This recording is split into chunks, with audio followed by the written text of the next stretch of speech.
Les saludo a todos mis hermanos en el nombre de nuestro Señor Jesucristo.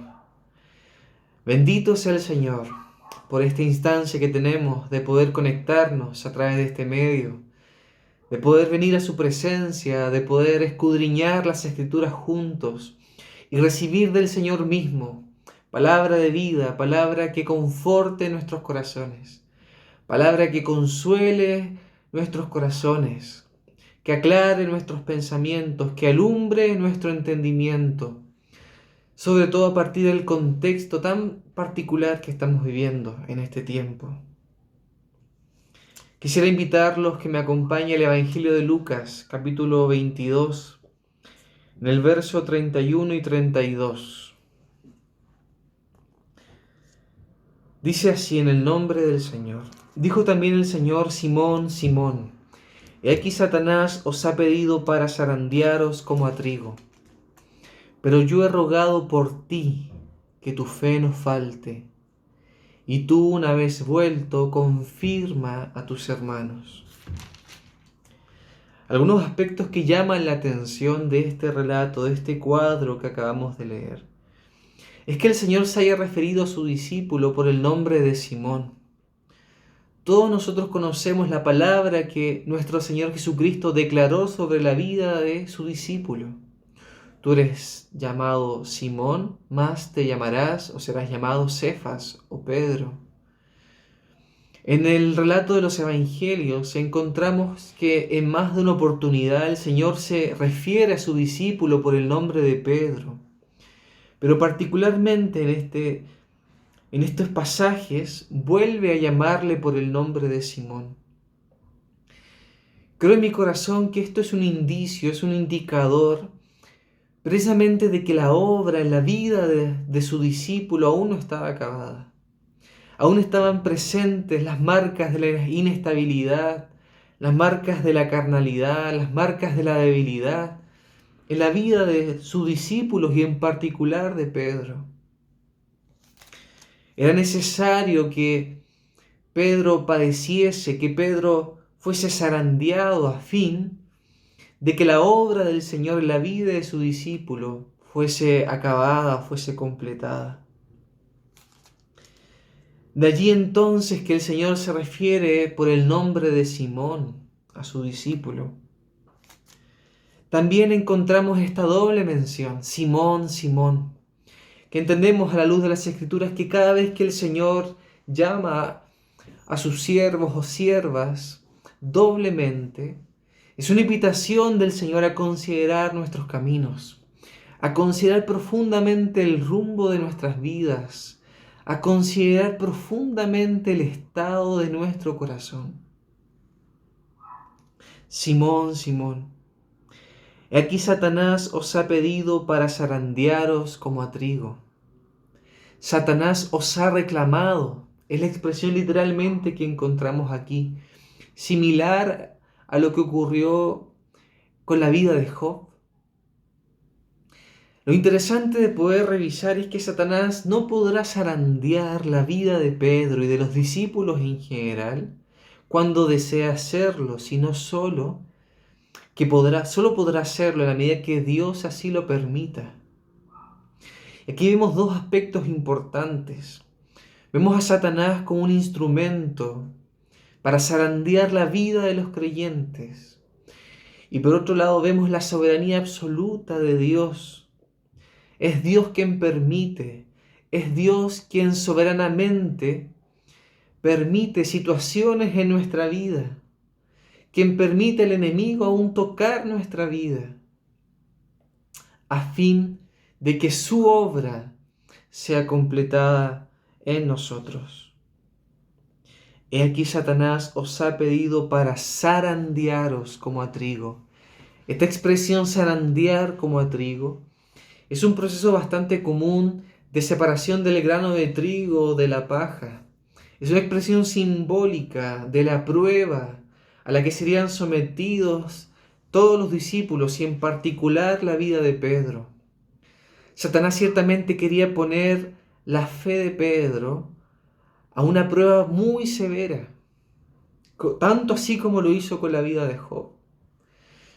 El anhelo de Satanás es despedazar la fe y la vida de los hijos de Dios. Su esperanza es que nada quede al final. Es acabar con todo, esa es su obra. Robar, matar y destruir, robar aquello que Dios da. Matar la vida del espíritu.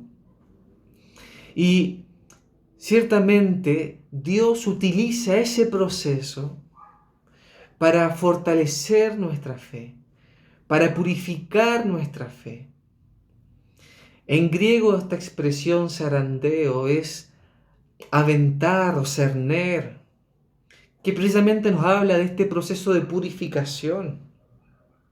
La imagen es tremendamente significativa y nos sugiere que estas pruebas precisamente, aunque muy perturbadoras o indeseadas que pudiesen ser, producen un efecto profundamente purificador en la vida de los creyentes.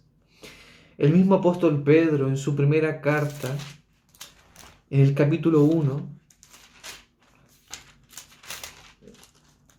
verso 6, dice: en lo cual vosotros os alegráis, aunque ahora por un poco de tiempo, si es necesario, tengáis que ser afligidos en diversas pruebas, para que sometida a prueba vuestra fe, mucho más preciosa que el oro, el cual aunque perecedero se prueba con fuego, sea hallada en alabanza, gloria y honra, cuando sea manifestado Jesucristo, a quien amáis sin haberle visto, en quien creyendo, aunque ahora no lo veáis, os alegráis con gozo inefable y glorioso. Vemos precisamente el fruto de aquella obra de Dios en la vida de Pedro, el fruto de aquel zarandeo en la vida de los discípulos. Cómo es que la fe de los discípulos debía ser precisamente purificada, debía ser tratada, al igual que el oro, el cual aunque perecedero se prueba por fuego. Nuestra fe debe ser probada por el fuego de la prueba, a fin de que sea hallada en alabanza, en honra, en gloria, el día que nuestro Señor Jesucristo se manifieste desde los cielos.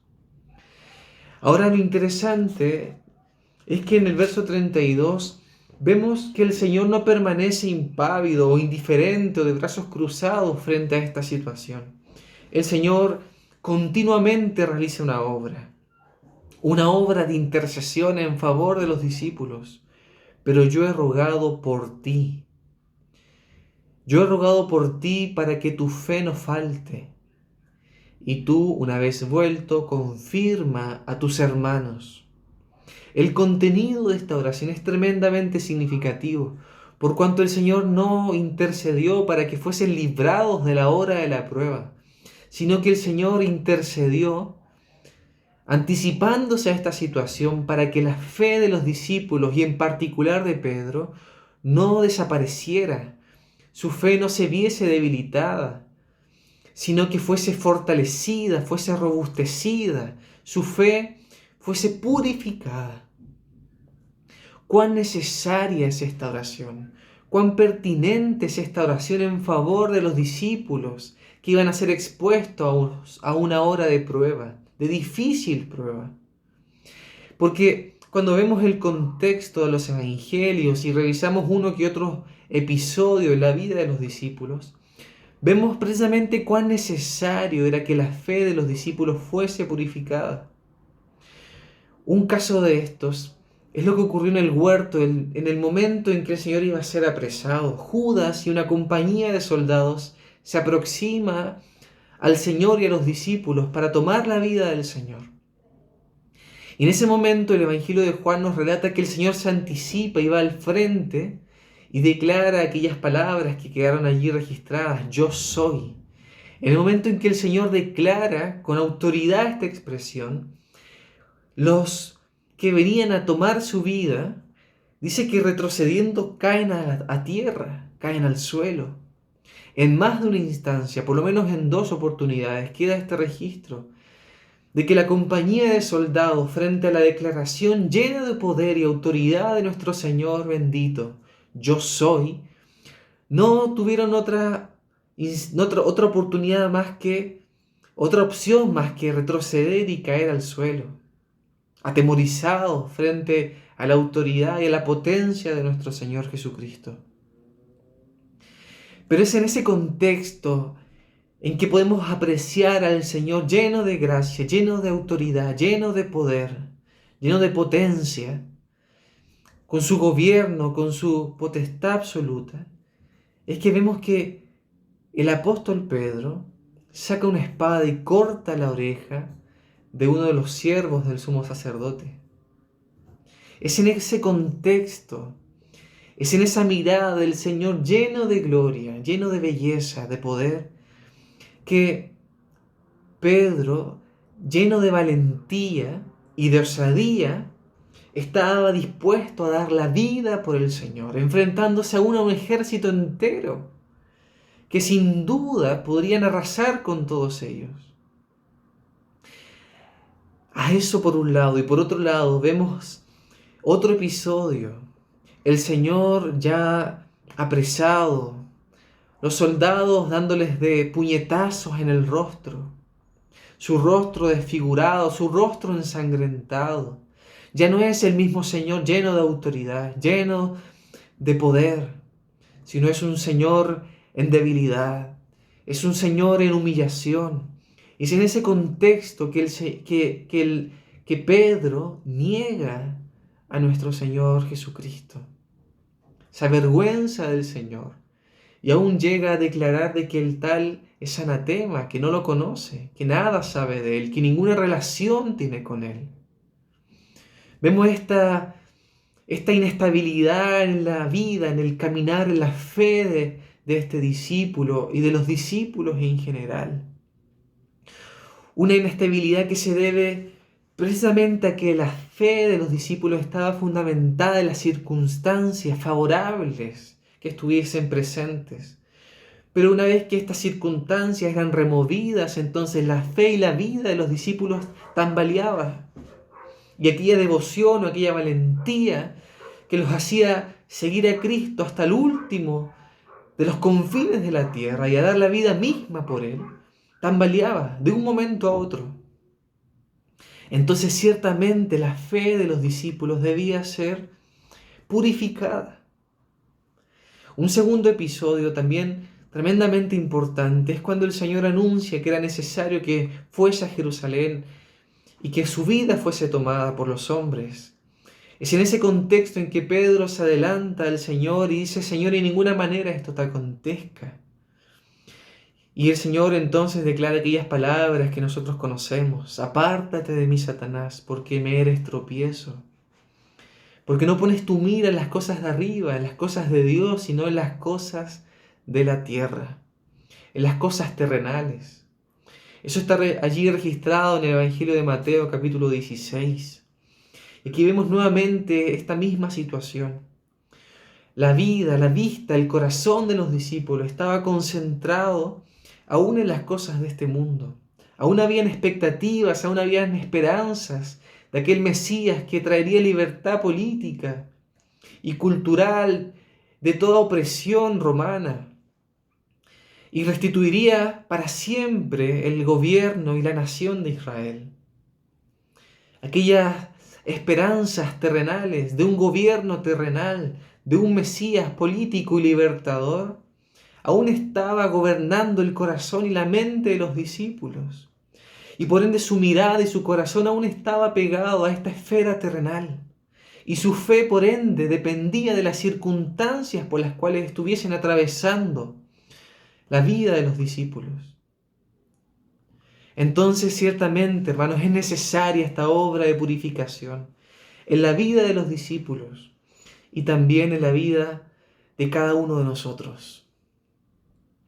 Creo que no hay otra carta en las Escrituras que nos describa de una manera tan maravillosa este asunto de la gloria del caminar cristiano, de la intercesión de nuestro Señor Jesucristo y de la preservación y importancia de nuestra fe, que la carta a los Hebreos. Es por eso que quisiera, hermanos, pedirles que me acompañen para poder revisar a la luz de esta carta el valor y la importancia que tiene el ministerio de nuestro Señor Jesucristo como sumo sacerdote. Porque por un lado encontramos la obra de zarandeo, ¿cierto? La prueba, el fuego de la prueba. Por otro lado encontramos una fe que permanece, una fe que es preservada. Y entre medio tenemos la intercesión del Señor en favor de los suyos.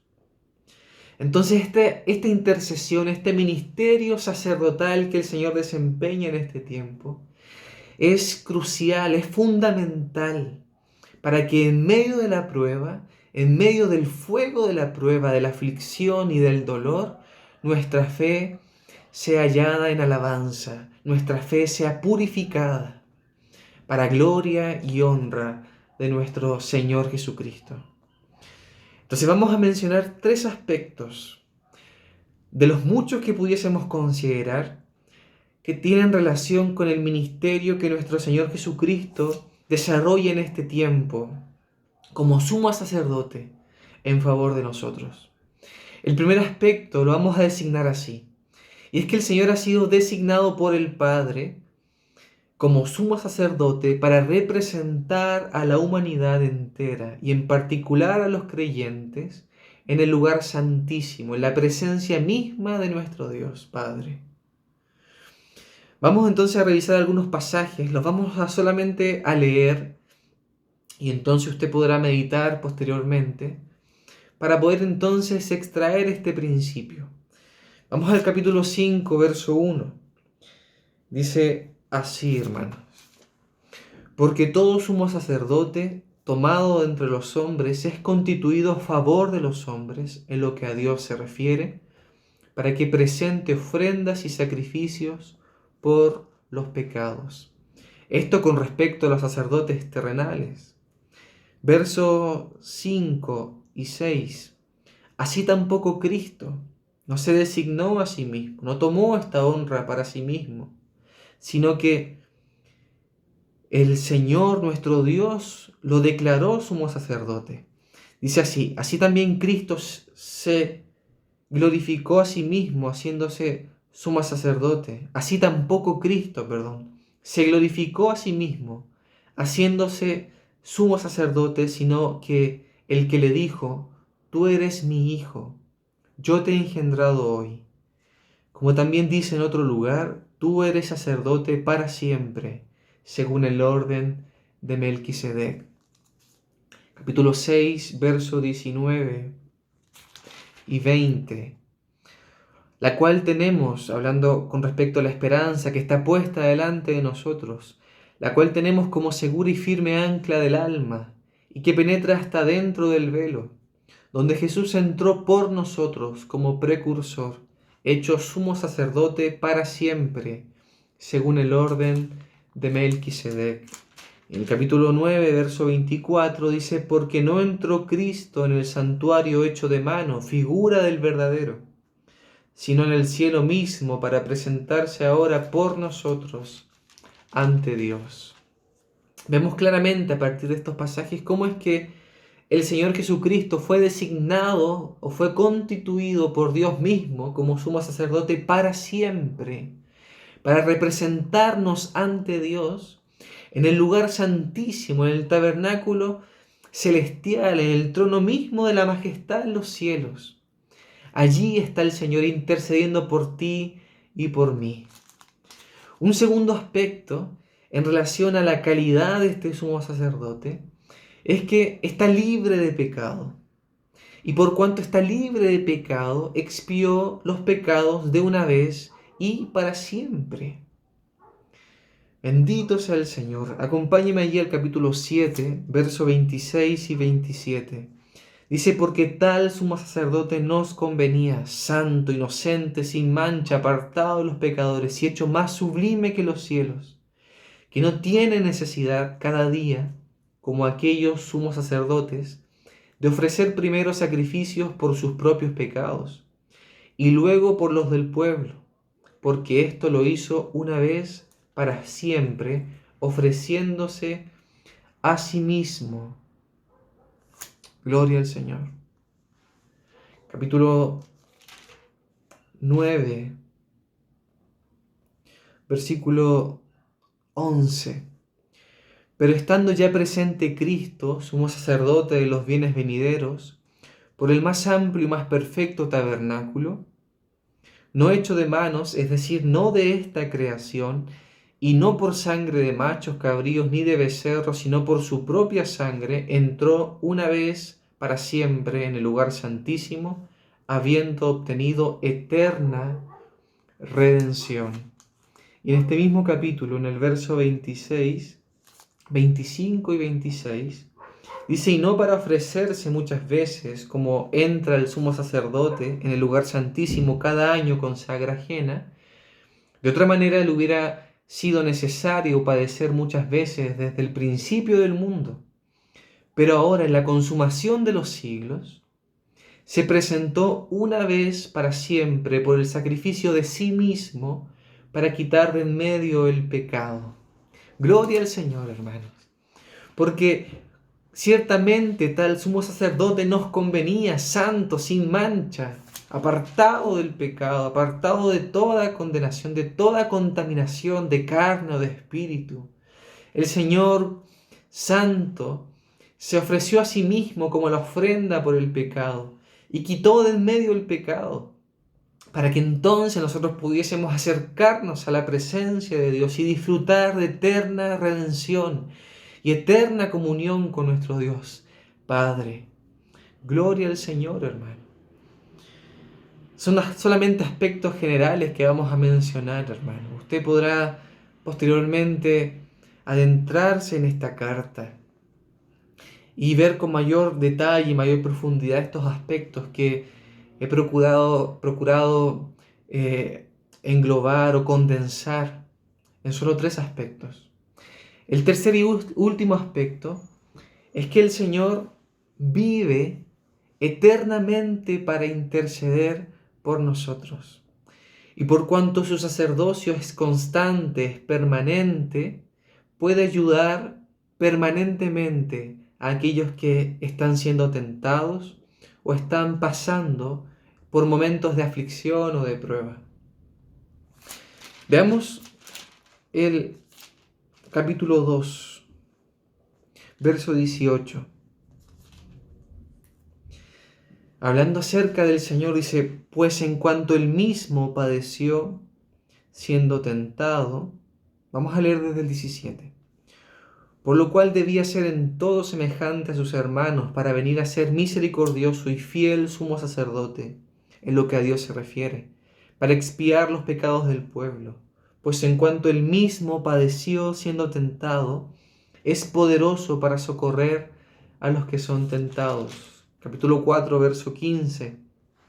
Porque no tenemos un sumo sacerdote que no pueda compadecerse de nuestras debilidades, sino uno que fue tentado en todo según nuestra semejanza, pero sin pecado.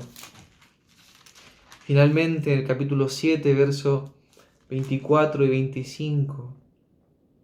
Mas éste, por cuanto permanece para siempre, tiene un sacerdocio inmutable, por lo cual puede también salvar perpetuamente a los que por él se acercan a Dios, viviendo siempre para interceder por ellos.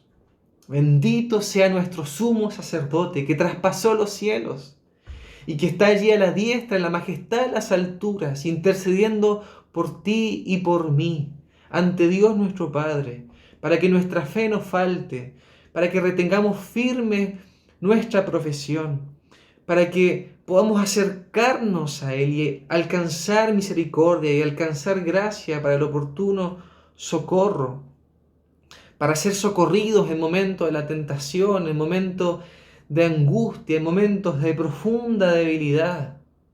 Bendito sea el Señor, quien vive para interceder por nosotros. Gloria al Señor, porque Él no se duerme, porque Él no descansa, aún hasta ahora trabaja, por las noches, aún durante el día, sin importar donde usted y yo nos encontremos, sin importar cuán difícil sea la situación por la cual estemos pasando. El Señor no cesa de interceder por ti y por mí. Aún el Señor se anticipa ante nuestros peores fracasos. aún ante nuestras peores caídas, el Señor se anticipa intercediendo por nosotros, para que en medio aún de nuestros fracasos, para que en medio aún de nuestras debilidades y tropiezos, nuestra fe no decaiga a tal punto que nos apartemos de Él, a tal punto de que seamos engañados por el pecado y nos apartemos del Dios vivo. Bendita intercesión del Señor, porque de seguro si usted y yo permanecemos hoy de pie, caminando en los caminos del Señor, es por causa de esta intercesión, es por causa de que el Señor no ha cesado de orar en favor de tu vida y de mi vida. Gloria al Señor. En respuesta entonces a este sacerdocio permanente, inmutable del Señor, hay un llamado sobre tu vida y mi vida a acercarnos a Él, a retener firme nuestra profesión de fe, una invitación a buscar su ayuda, a acercarnos confiadamente a su trono de gracia, a estar allí en la presencia misma del Señor continuamente, de forma permanente, por cuanto ya no hay nada que nos separe de Él, por cuanto el pecado mismo fue quitado del medio, para que usted y yo podamos gustar y disfrutar de una permanente comunión con el Señor. Bendito sea su nombre, bendita sea su obra consumada de una vez y para siempre a nuestro favor. Quisiera finalmente, hermanos, graficar esto con un ejemplo más que vamos a encontrar en el Antiguo Testamento. Acompáñeme a 1 Samuel capítulo 7. Capítulo 7, verso 3 en adelante. Desde el verso 3 al verso 12. Lleva por título esta sección Samuel, juez de Israel. Vamos a leer solo algunos versículos. Verso 3 dice: Habló Samuel a toda la casa de Israel diciendo: Si de todo vuestro corazón os volvéis a Jehová, quitad los dioses ajenos y a Astarot de entre vosotros, y preparad vuestro corazón a Jehová, y solo a Él servid, y os librará de la mano de los filisteos. Entonces, encontramos aquí una escena de purificación del pueblo, de santificación del pueblo, de los ídolos, de toda contaminación de carne, de espíritu, de toda idolatría, de todo atisbo de infidelidad, de frialdad o de indiferencia, de incredulidad. El Señor estaba santificando a su pueblo por medio de la palabra y por medio de las circunstancias por las cuales estaba atravesando el pueblo de Israel. Y si en ese contexto entonces es que los filisteos se reúnen para atacar al pueblo de Israel. Verso 7: Cuando oyeron los filisteos que los hijos de Israel estaban reunidos en Mizpa, subieron los príncipes de los filisteos contra Israel. Y al oír esto, los hijos de Israel tuvieron temor de los filisteos. Entonces dijeron los hijos de Israel a Samuel: No ceses de clamar por nosotros a Jehová nuestro Dios, para que nos guarde de la mano de los filisteos. Y mire usted, hermano, verso 9: Y Samuel tomó un cordero de leche y lo sacrificó entero en holocausto a Jehová, y clamó Samuel a Jehová por Israel, y Jehová le oyó. Y aconteció que mientras Samuel sacrificaba el holocausto, los filisteos llegaron para pelear con los hijos de Israel, mas Jehová tronó aquel día con gran estruendo sobre los filisteos, y los atemorizó, y fueron vencidos delante de Israel. Y salieron los hijos de Israel de Mizpa, siguieron a los filisteos, hiriéndolos hasta abajo en Bet-car. Verso 12 y último. Tomó luego Samuel una piedra y la puso entre Mizpa y Sen, y le puso por nombre Eben-ezer, diciendo: Hasta aquí nos ayudó Jehová. Gloria al Señor. Hermanos, no sé si usted pudo visualizar claramente este asunto que hemos estado meditando en este momento, hermano, en torno a este proceso de purificación de nuestras vidas que el Señor está realizando en este tiempo, a el peligro inminente, a las acechanzas constantes del enemigo sobre nuestras vidas, en medio de un proceso de purificación. Y en este contexto encontramos la intercesión de Samuel en favor del pueblo. Y como fruto, como producto de esta intercesión, victoria de Israel por sobre sus enemigos. Hay victoria en el Señor.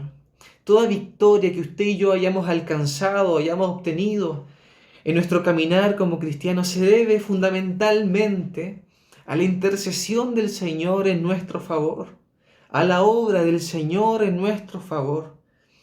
A su nombre sea siempre la gloria. Y ciertamente, hermano, es necesario considerar que el enemigo vendrá como río. El enemigo buscará tomar su vida, robar aquello que el Señor ha puesto en su corazón, aquella fe, aquella vida, aquel gozo de la comunión. Pero tenemos un sumo sacerdote que intercede por nosotros.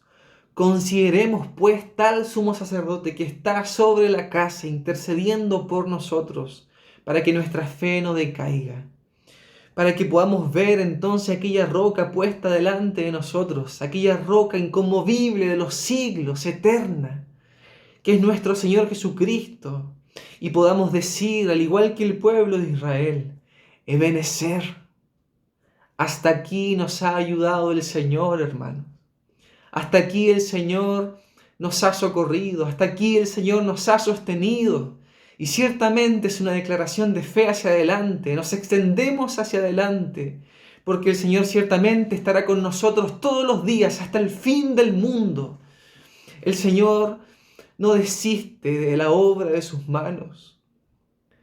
El Señor no es hombre para mentir, el Señor no desampara a los suyos, Él es fiel. Él comenzó una obra, Él la perfeccionará. Él lo ha prometido, Él lo hará. Bendito sea el Señor.